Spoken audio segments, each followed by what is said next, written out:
Hey, what's going on, y'all? It's DKB here. So I got three players for you guys that have previously either played prominent roles for us, or at least in the limited sample, showed a lot of promise for the future in terms of what they may be able to come. And to be honest, as sad as it is, it's also a very good sign for us. It means that we're no longer holding on to players that wouldn't cut it on, a lot of other rosters, and short of calling them hidden gems, really just sticking with them for potential more than the actual product that we get on the field. But either way, let's go ahead and dive into it. So, top player that I have that may be able to get cut is in the cornerback room, and I'm going with Isaiah Dunn. So, if you guys remember, this is the undrafted cornerback that we picked up. He balled out in preseason, and it looked like we may have found something in the cornerback room for dirt cheap. I believe we gave him, I want to say his was $180,000 signing bonus, which was the largest undrafted free agent bonus that we've dished out. And of course, the cornerback room needed a lot of help. And not only just for this player, but for the other two that we'll speak about as well. Again, it's really a talent and a numbers game that's kind of working against them. So the cornerback room has been recently overhauled tremendously. We brought over DJ Reed from Seattle. We bring Sauce Gardner through the draft in to essentially be our new number one and number two cornerbacks. And then you also have to think Isaiah Dunn is going to be competing against Bryce Hall, who easily could be a number two if it wasn't for the recent additions. And then Brandon Echols, who really was our best playmaking cornerback last year and really kind of came into his own towards the end of the season. So we automatically have four players that's locking down those boundary roles, which is really where Isaiah Dunn's only playing time is really going to be able to come from. When you're talking about the slot, that position's pretty much taken care of. Michael Carter the second there, Jalen Guidry as a backup, and then keep in mind, I don't know if we'll go with 6 or 7 cornerbacks, but regardless, Sauce, Reed, Bryce Hall, and Echols are 4. Michael Carter the second, Guidry would be 5 and 6. If we do carry a 7th, Isaiah Dunn has to battle against Justin Hardy, which on paper, at least defensively and coming into games, most likely better than Justin Hardy's never really received a lot of actual playing time at the cornerback position, but he's without a doubt one of our best, if not the best, special teams players. So for that value alone and what Justin Hardy brings, it will be unlikely that Isaiah Dunn can beat him out. And then keep in mind, the preseason work that he was able to accomplish didn't really carry over into the regular season. Once he finally got some snaps, he ended up allowing a 66.7% completion rate. That was on a very small sample size. I think it was like 6 targets, 4 catches allowed, something like that. But either way, his only way to remain on the team, the way I see it, would be if he could carve out a significant enough role on special teams. And with Hardy there, that just seems extremely unlikely. So that's my first cut casualty. We're going to move over to the defensive line, and I think this might be one of the ones where it raises alarms, red flags for people. So Bryce Huff, I think, will be on the chop block for us.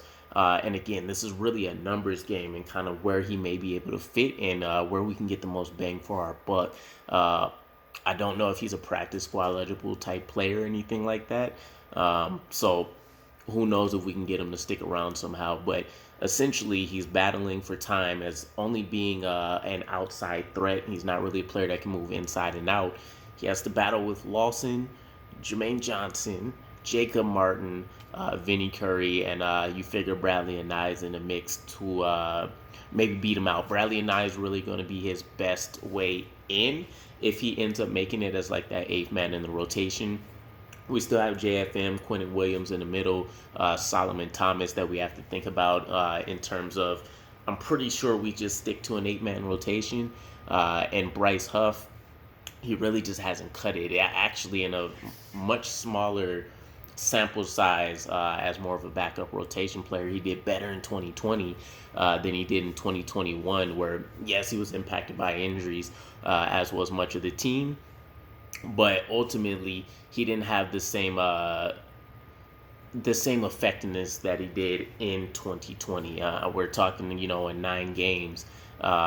He's seen about 51% of the defensive snaps, so essentially kind of seeing starting reps.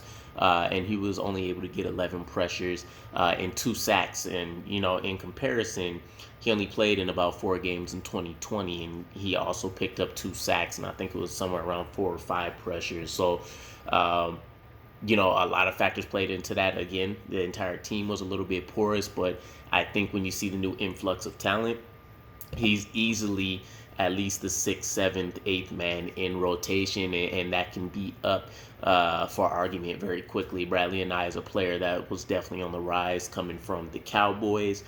He can easily slide in and show a lot of greatness. Vinny Curry has that veteran savviness.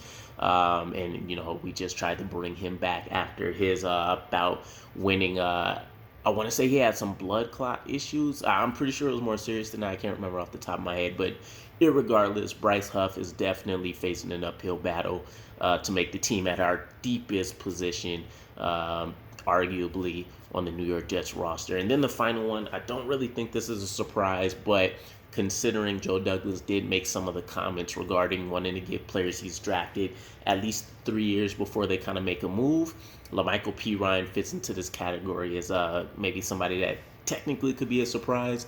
I spoke about Denzel Mims and what I think may happen with him as well, even though I hope it doesn't. And that argument came up, so it's worth talking about. With LaMichael Pirine, it's pretty cut and dry. He, for whatever reason, past his rookie year, has not been able to really see the field.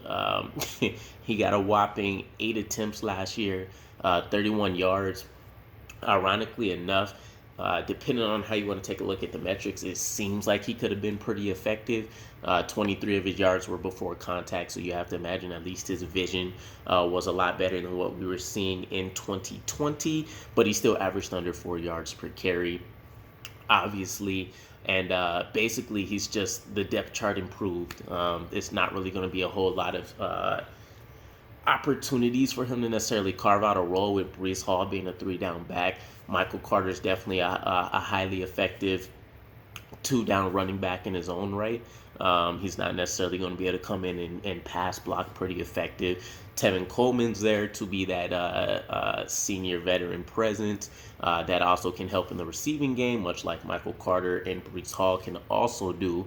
And LaMichael Pirine, much like a Denzel Mims, he doesn't really offer a whole lot of special teams value. So Ty Johnson, in comparison, who he's kind of battling for playing time, or at least making the roster with, since we let Austin Walter go, Ty Johnson's been more productive and a little bit more consistent, I guess you can say. He's just been able to see the field and prove what he can do, which means his practice reps and everything must have been better than what they would have preferred with LaMichael Pirine. And ultimately, Zonovan Knight, who we picked up as an undrafted free agent, offers a lot better special teams value as potentially being another alternative in the kick returning game, or kick and punting game for us. So I don't know how he finds a way in, unless somehow we move on from Coleman and we keep Ty Johnson and maybe Pirine, and Zonovan Knight just doesn't work out. But it seems highly unlikely. So let me know what your guys' thoughts are. Are there any surprises on this list for you? And do you guys think there's a better candidate to be cut that we might not expect? See you guys again. Peace.